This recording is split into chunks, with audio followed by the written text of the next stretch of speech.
of Kenora, the Treaty 3 Nation, and visitors. I would like to begin by recognizing the land on which we gather tonight and the waters that run just beyond the doors of this building. And I pay my respects to the ancestors here in the Treaty 3 territory as I express my gratitude for the inherent and treaty rights afforded to me as a Treaty 3 settler.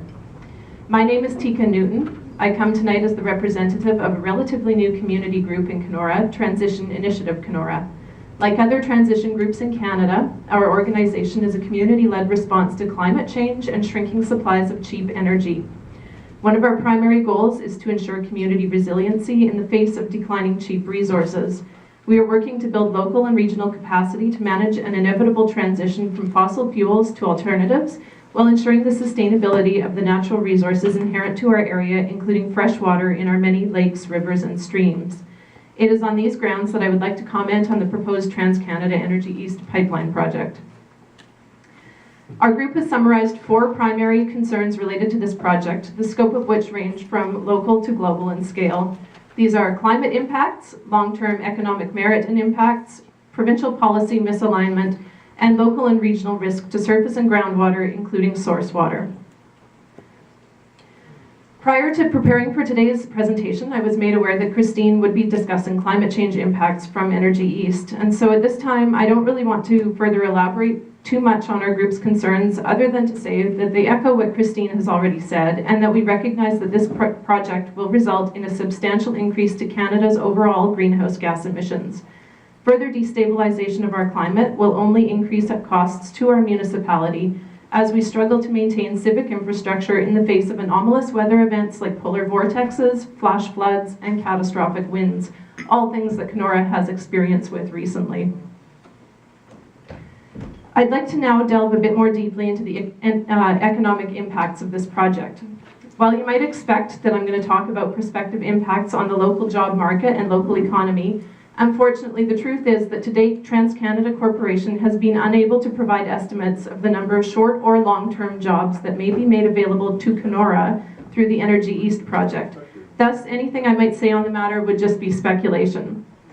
Inasmuch as the company has touted the project's ability to deliver tax benefits to municipalities, I can only say this: in Kenora, Energy East is a retrofit to an existing pipeline. To the best of our knowledge, TransCanada will not be acquiring any more land than they currently own, and if their real estate footprint remains unchanged, it is unlikely the municipality would see much deviation from the tax revenue it currently collects from this property owner. On a more general scale, our group would like to share some comments regarding the long-term economic impacts of Energy East.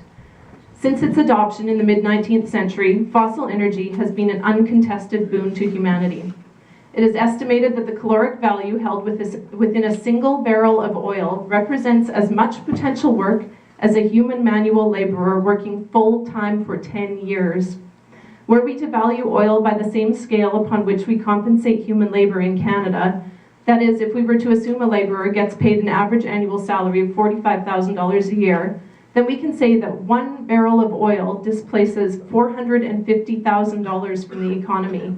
The price of oil has hovered instead around $100 per barrel for the past several years. In other words, it is a commodity that we greatly undervalue despite our deep dependence on it. At the same time that this resource is universally undervalued, it is becoming more and more difficult to obtain at a low cost.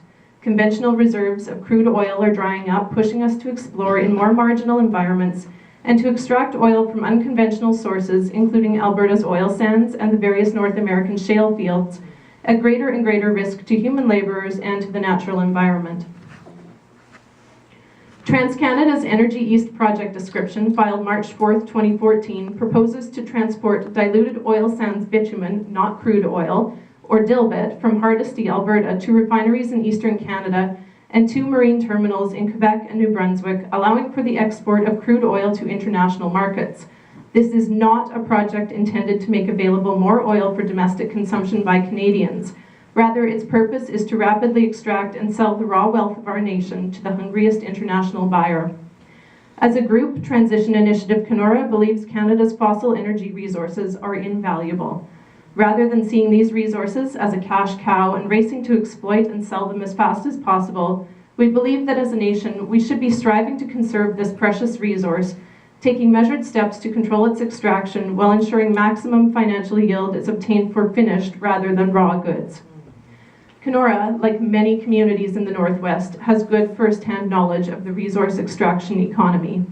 If there is one thing we have learned from the highs and lows of our long forestry legacy, it is that it makes good sense to manage a resource wisely, aiming for conservation and maximum local value, rather than rapid, unsustainable expansion and exploitation. It does not make sense to accumulate quick wealth if in the end one's community or one's nation is left impoverished of resources and habitable environment. Unlike the renewable forest, once fossil energy resources are depleted, they cannot be replenished. Rather than pursuing what we believe is an overly hasty plan for a short-term economic gain, we would urge a national discussion on setting a long-term sustainable energy policy for Canada.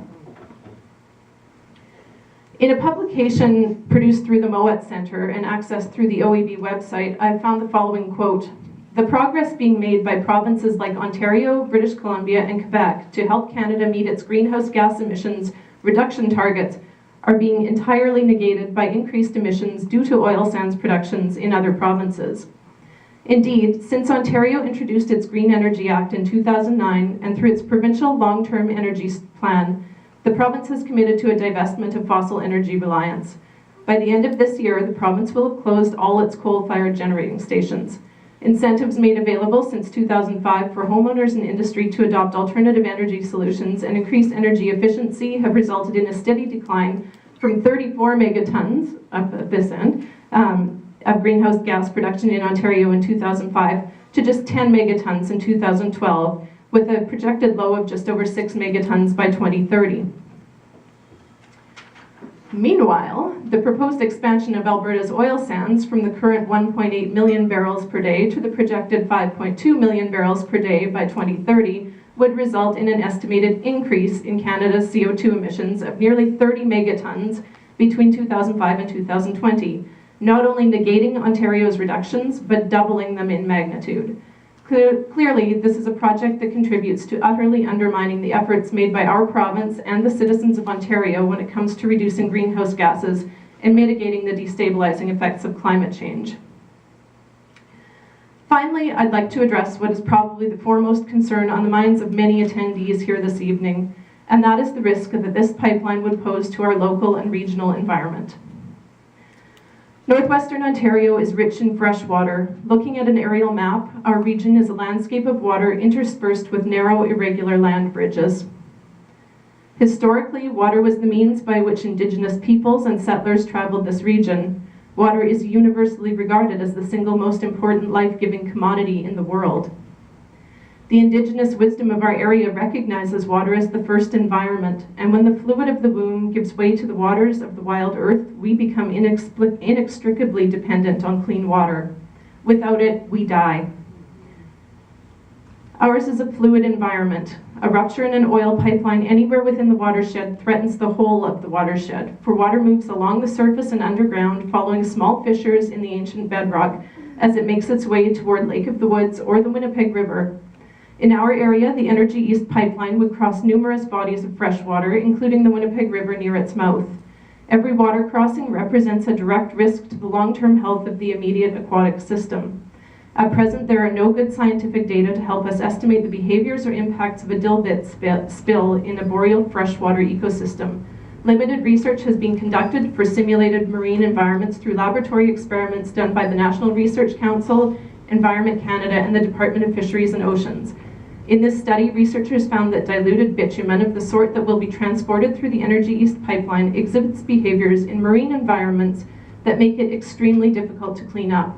This confirms the real-world experiences of crews in Kalamazoo, Michigan, and Mayflower, Arkansas, who continue to struggle to remediate vast areas affected by sizable spills resulting from pipeline ruptures in recent years. Dilbit becomes highly problematic in marine environments in part because it is characterized as an unresolved complex of hydrocarbon compounds, including butanes to decanes, benzene, toluene, ethylbenzene, xylene, and sulfur. These compounds do not readily break down in nature. Also, Canadian oil sands crude has a density just slightly lower than that of water. In theory, this means that it should float on the surface of water. However, studies have shown that when spilled in nature, Through evaporation alone, this oil can easily reach or surpass the density of water and thus sink to the bottom. Furthermore, as soon as